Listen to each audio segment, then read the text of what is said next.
এই যে ফাতেমা চলে আসছে না। আসসালামু আলাইকুম, সবাই কেমন আছেন? আলহামদুলিল্লাহ, আমরাও সবাই ভালো আছি।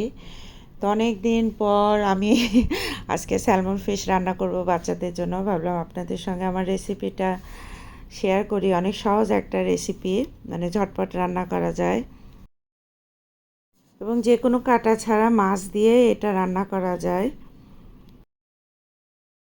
তো মাছটা আমি খুব ভালোভাবে আর কি ধুয়ে টিস্যু দিয়ে একদম মানে শুকনা শুকনা করে নিছি মাছটার উপরে প্রথমে, তারপরে এরকম করে পিস পিস করে কেটে নিছি। ফিশ আমি মশলাগুলো আর কি ব্যবহার করবো, এটা গার্লিক সল্ট, এটা দিব, তাহলে আর আলাদা করে আর কি মেশাতে হবে না। ব্ল্যাক পেপার, পেপারিকা, থাইমি লিভস, আর এটা কালকে আমি নিয়ে আসছিলাম বিজনেস থেকে, এভরিথিং ইটালিয়ান একটা সিজলিং। হাতের কাছে না থাকলেও হবে, যে কোনো মিক্সড মশলা দিলেও হবে। এটা জিরার গুঁড়া ব্যবহার করবো একটুখানি। তো ফিশগুলো আমি এরকম করে রেখে এখন মশলাগুলো দিয়ে দিব। আমি এখানে যে গার্লিক সল্ট আছে এটা সবগুলোর উপরে একটু একটু করে দিয়ে দেবো। এটা একটুখানি দিলে এত সল্ট হয়, তো হালকা একটুখানি করে। আর এটার স্মেলটা মানে এত ভালো, এটা আমি কোনো সময় ভিজে দেখিনি, এবারই প্রথম দেখলাম। তো নিয়ে আসলাম, ভাবলাম যে গার্লিক সল্ট মানে গার্লিক পাউডারটা যেহেতু মিক্সড করা আছে সল্টের সঙ্গে, তো ভালোই লাগতো। এটা দিয়ে দিলাম সামান্য করে।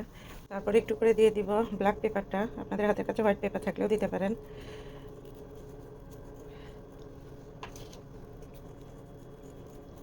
সামান্য, খুবই সামান্য করে একটুখানি পেপারিকা পাউডারটা দিয়ে দিব।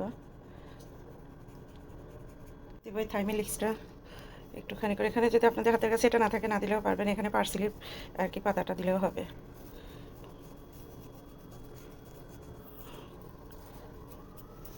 এবার দিব খুবই সামান্য করে একটুখানি করে জিরার গুঁড়া।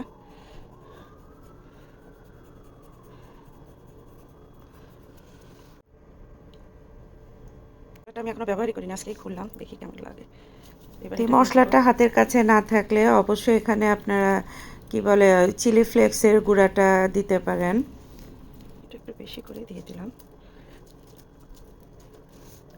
এরকম করে এটা ফ্রিজে 1 ঘন্টার মতো রেখে দিব। বাচ্চারা আসলে স্কুল থেকে আসতে এখন অনেক দেরি আছে, তো ওরা স্কুল থেকে আসার আগে আগে গরম আর কি ওদেরকে এটা এয়ার ফ্রাই করে দিব। স্যালমনটা বেক করবো, এটার উপরে আমি ভালোভাবে ফয়েল পেপার দেবো আজকে। এইরকম করে দিলাম। যখন রান্না করবো তার আগে আগে এটা অবশ্য আগে দেওয়া লাগতো, আমার মনে ছিল না। একটু করে লেমন দিয়ে দিব।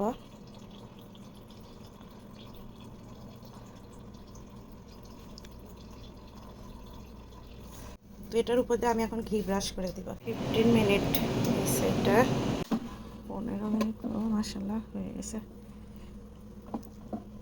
বাচ্চারা এখনো আসেইনি, জামা একদম রান্না হওয়া মানে শেষ হওয়া দেখেই বলতেছে আমাকে আগে 1 পিস দাও, আমি আগে খাই। তো ওকে আগে 1 পিস বের করে দিলাম। কিনে আসার সময় যে 2 for $5 করে দিছে, 2টা স্ট্রবেরি আর একটা রেড অনিয়ন নিয়ে আসলাম। বাচ্চাদেরকে ভাবলাম ফিশের সঙ্গে আর কি যে কোনো ফ্রুটস দিব, আর একটা সালাদ করে দেবো, আর একটা ভেজিটেবল করবো। তো ওটার সঙ্গে কলিফ্লাওয়ারটা স্টিম করে দিলাম। কেমন হয়েছে? ফাতেমা বলতেছে কলিফ্লাওয়ারটা সেদ্ধ করছি, ও বলতেছে একটু চিজ দিয়ে। ওকে ওকে, দ্যাটস ইট। তো আলহামদুলিল্লাহ বাচ্চারা সবাই স্কুল থেকে চলে আসছে, তো গরম গরমই আর কি ওদেরকে প্লেটটা রেডি করে দিয়েছি। মাছটা আবার একটু গরম না খাইলে আমার মনে হয় ভালো লাগে না।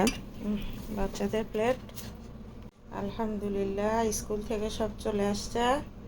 এই যে বাচ্চাদের প্লেট সাজাই ফেললাম আলহামদুলিল্লাহ। আজকের মানে খাবারগুলো আমার কাছে মনে হচ্ছে একটু হেলদি, মানে দিতে পারলেও শান্তি, বাচ্চাদেরকে একটু ভালো খাবার দিতে পারলে, তাই না ফাতিয়া? এই যে ফাতেমা চলে আসছে না।